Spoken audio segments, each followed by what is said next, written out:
Salam sejahtera tuan-tuan dan puan-puan, saudara-saudari sekalian, apa kabar semua? Nama saya ialah Dr. Lee dan saya berasal dari Bukit Mentajam. Buat masa ini saya tinggal di Kluang, Johor. Jadi selamat menyertai program saya. Dan kali ini saya membuat naik video ini dan mengajar bahagian ini order of adjectives atas permintaan seorang subscriber YouTube saya. Jadi saya dengan suka hati mengajar dan memenuhi permintaan subscriber ini kerana ia ingin tahu sebenarnya bagaimana kita menyusun adjektif dalam sesuatu ayat. So seperti bahasa-bahasa yang lain, bahasa Inggris juga mempunyai susunan yang tertentu. Jadi ada banyak kali kita menyifatkan orang, binatang, benda, tempat dengan beberapa adjektif.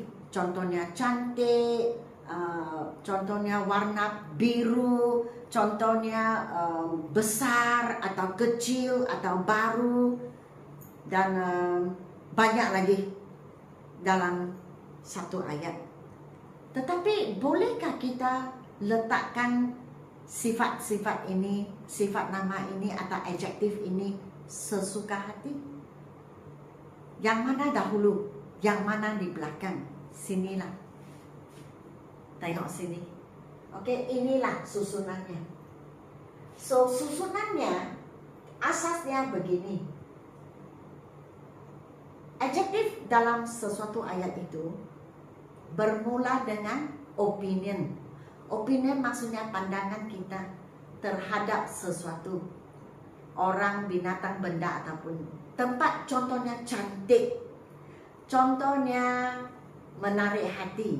Mungkin tempat, interesting place, ataupun interesting novel. Selepas itu, selepas pandangan, barulah size-nya, besar atau kecil, atau panjang atau pendek. Selepas size, kita ke age. Age maksudnya sudah berapa lama? Adakah yang baru? Adakah yang lama? Adakah orang itu tua ataupun muda? So itu semua dipanggil age. Selepas age, barulah shape. Banyak benda mempunyai bentuk. So shape, contohnya round, square, triangular, rectangular, oval shape. Selepas bentuk, barulah warna. Jadi bukan warna baru bentuk, bentuk baru warna. Warna contohnya biru, hijau, merah, oranye ataupun jingga, okey. Kemudian barulah origin ataupun place, tempat. Ini saya tidak tulis apa-apalah sebab banyak negara ataupun tempat, mungkin benda ini atau orang ini atau binatang ini berasal daripada sesebuah negara. Jadi banyaklah di sini saya tidak tulis. Saya hanya beritahu. Selepas tempat, barulah bahan. Ini untuk benda. Apakah ataupun benda ataupun rumah pun boleh dibuat oleh konkrit kah, batu kah, kayu kah, okey? Dan lepas itu baru purpose. Apakah tujuan benda ini? Mungkin untuk mewarna, contohnya color pencils, ataupun atau coloring pencils. Jadi coloring itu adalah tujuan kita untuk menyifatkan pensel ini. Drinking glass. Jadi gelas itu benda, tapi kita gunakan drinking untuk menggambarkan gelas, atau kita gunakan drinking untuk memberitahu orang lain bahawa tujuannya adalah untuk minum. So ini dia, kita panggilnya osascom. Osascom senang untuk ingat. O untuk opinion, S untuk size, A untuk age, lagi satu S untuk shape, bentuk. Lepas itu baru C untuk color, O untuk origin, tempat benda ini berasal dari, M untuk material ataupun bahan. Dan lepas itu baru P untuk purpose. Senang untuk ingat, osas com. Tetapi ini adalah asasnya. Tetapi kadang-kadang dalam ayat kita menggunakan perkataan seperti and, the. Ini dipanggil determiners dalam grammar. Kalau kita ada determiners, contohnya and, the, maka yang and, the itu harus berada di hadapan opinion. Contoh, the pretty girl, an interesting book. Jadi and, the, itu akan terdapat di hadapan origin. Kita letakkan di hadapan origin.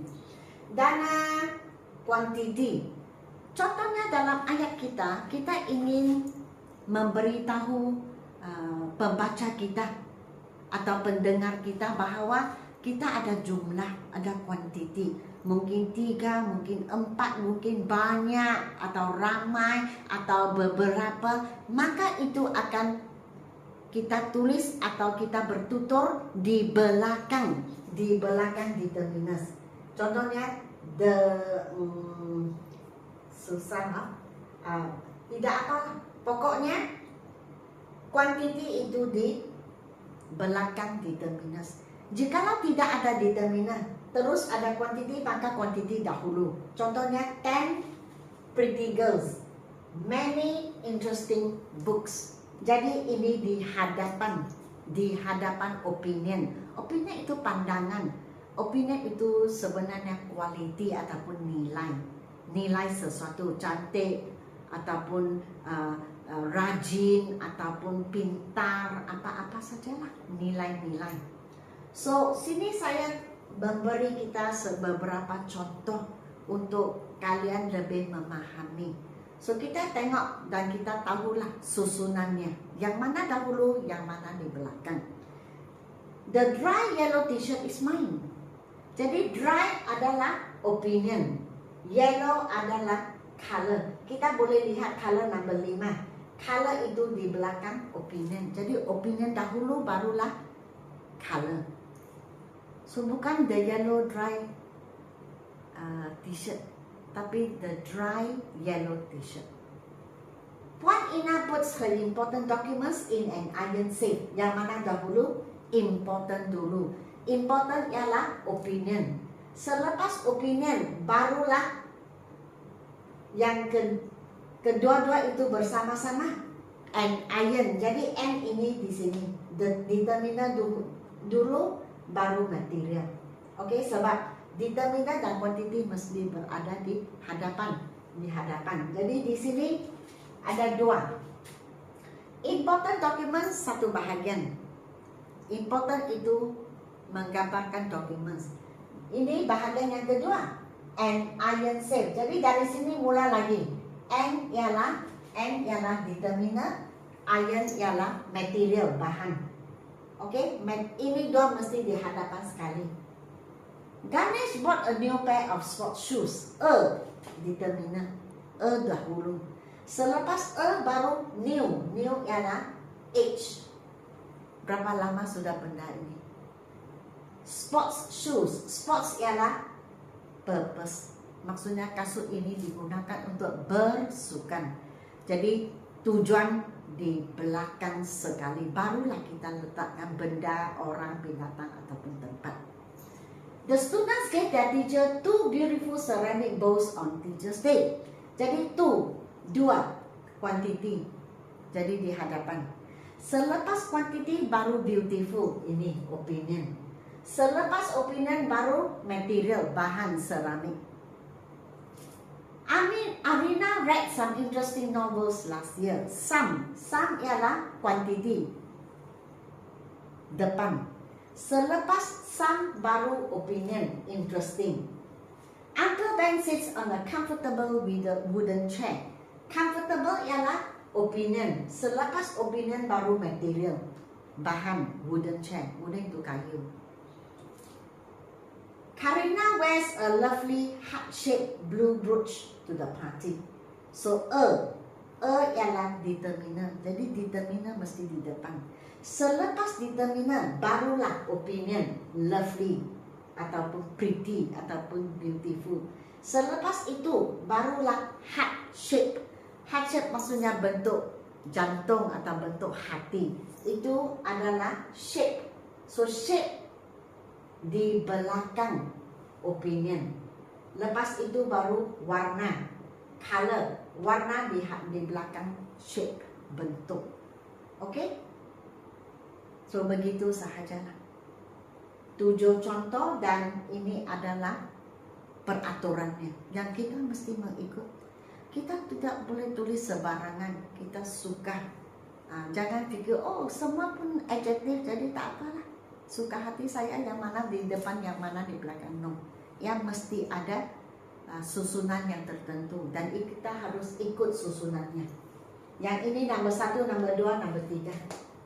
Oke, tetapi ada banyak ayat tidak ada determinant, tidak ada quantity. Sebab itu kita tidak tulis di hadapan, karena kalau kita ingin ikut asas ini, maka dia bermula dengan opinion, dia tidak bermula dengan determinants.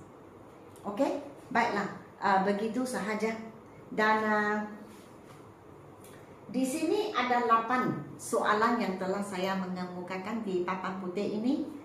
Kamu boleh coba di rumah sendiri, coba di mana letaknya, bagaimana susun ketiga-tiga perkataan ataupun adjektif. Dan kamu sendiri susun mengikut inilah, mengikut osaskom, ikut. Oke? Dan jikalau kamu ingin membeli buku saya, Dr. Lee's Method Grammar Level 1, Level 2, silalah WhatsApp kepada saya. Oke, begitu sahaja. Saya berharap kamu telah memahami dan boleh buat ini. Video yang seterusnya saya akan bincang dengan kalian jawapan untuk ini, supaya kamu boleh memahami dengan lebih mendalam lagi. Oke, so sila beri saya like, share dan subscribe, dan sehingga kita berjumpa di video yang seterusnya. Selamat malam ataupun selamat siang di mana-mana kamu berada.